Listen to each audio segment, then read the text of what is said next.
What is up, YouTube? Today we have a mixed tier battle against ominousacid95, and let's get started.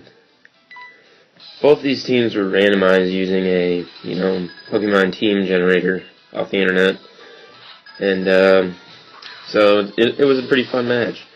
I lead off with the Crobat that I got, and he leads off with Clefairy, which is a Gengar, and he goes for Hidden Power Ice, and I was like, I went for a U-turn here thinking like, oh yeah, whatever, I can just speed him and just, get out of there real quickly. But apparently not the case, because apparently this Gengar is Choice Scarfed. And I'm like, who the heck runs a Choice Scarf on a Gengar? It already has pretty good speed. I think it's maximum 350. So you don't even need a Choice Scarf on it, but whatever. So I got my Caracosta, assuming that Hidden Power was ice, so that wouldn't do anything to Caracosta. And as he switches out, I go for the old Shell Smash to get that +2 attack, special attack, and speed. And I believe I have a white herb on this, so that's gonna get rid of the special defense and defense drop.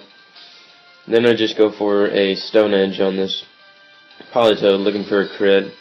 I know it's resisted, but at +2 and with Caracosta's attack, it's still going to do a good chunk. And he goes for the Earthquake. It only does about half. So, and that Life Orb, at that Life Orb recoil, I thought I could take it out with another Stone Edge, so I wasn't worried about it at all. And he's told me he lived with 10 HP on this one. And then he goes for another Earthquake and takes out my Caracosta. So that's pretty unfortunate there. And so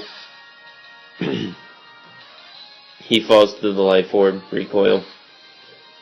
And he goes into his Crocodile. And I go to my Hariyama. And this Hariyama is a Toxic Orb. So it will get a Guts boost as he goes into his Abomasnow, which has Snow Warning. And I go for the Fake Out here, just trying to get some damage off on it. And I take a hail damage, he won't. He gets his recovery leftovers, and he goes for Protect here. And that's just gonna prolong my Toxic Orb and all that. And I wanted to go for a close combat here, but I didn't know whether I would have speed, and I don't know what attack he would dish out, so I was kind of hesitant. So I just went for the priority Bullet Punch. Looking back on it, it was probably a stupid move to go for these Bullet Punches. And it goes down. It was a critical hit. That did matter. And it didn't matter, because he didn't faint, but it did matter that I got that much damage off. He goes for a Leech Seed, and I'm going to be taking that residual, and he's going to be getting some back every turn, so that's kind of irritating. And here I just go for another Bullet Punch after he protects, just to get his Leech Seed back and me to get my Toxic Orb. So this Abomasnow is it's kind of annoying me right now because I can't get an attack off. Yeah, I'm taking a lot of residual damage right now. So, and he's getting a lot back actually. It's getting a little irritating.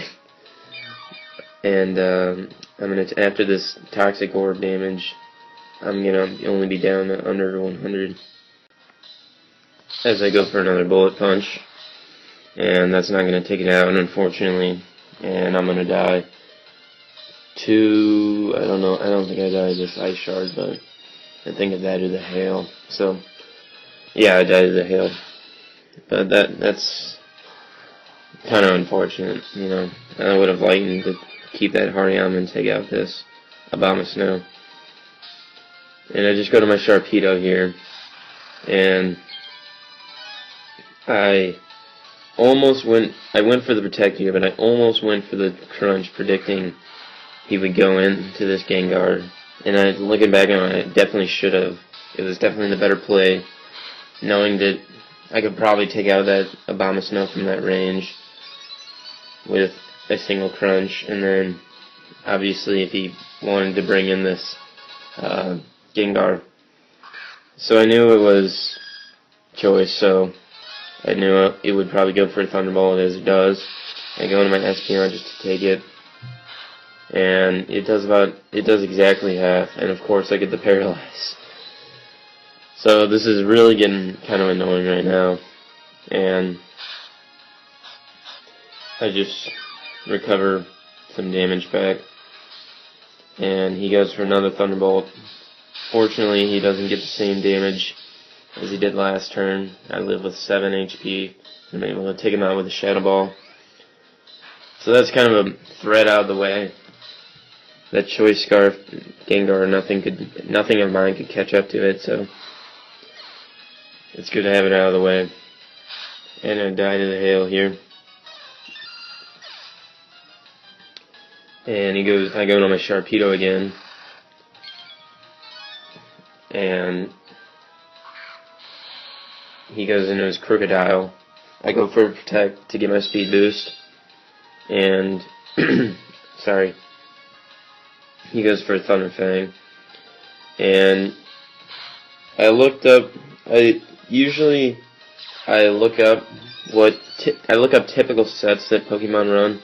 And I looked up the set of Choice Scarf, usually. And I took the risk of not switching out, and of course he's Choice Scarfed as usual. Apparently, it's a pretty common set, I guess. And he goes for the Thunder Fang to take me out. So, what are you gonna do? We're having fun though. So, go to my Golem, and he can't do anything obviously, so he has to switch out. And predicting the switch into his Abomasnow, I just go for the Fire Punch that this Golem carries. And unfortunately, this Golem is Life Orbed.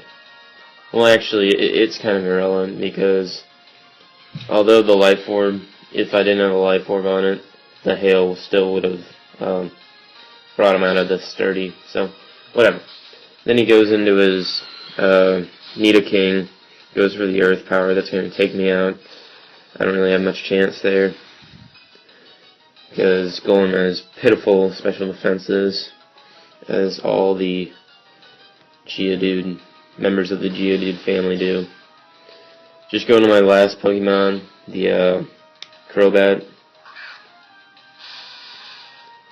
and just go for the Flying Gem boosted Acrobatics,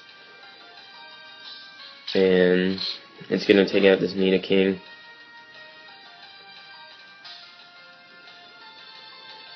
Critical hit, I don't know if it mattered. You guys know the drill, I don't do damage calculations. But he's just going to go back into his Crocodile, and that's essentially a good game, because he'll be able to outspeed with that Choice Scarf. Goes for the Thunder Fang, and I go down. So a good game. It was fun using some random Pokemon. And, yeah, it was just fun, even though I lost. So, sorry for the loss, guys, but good game to him. And we'll see you. Don't forget to rate, comment, and subscribe.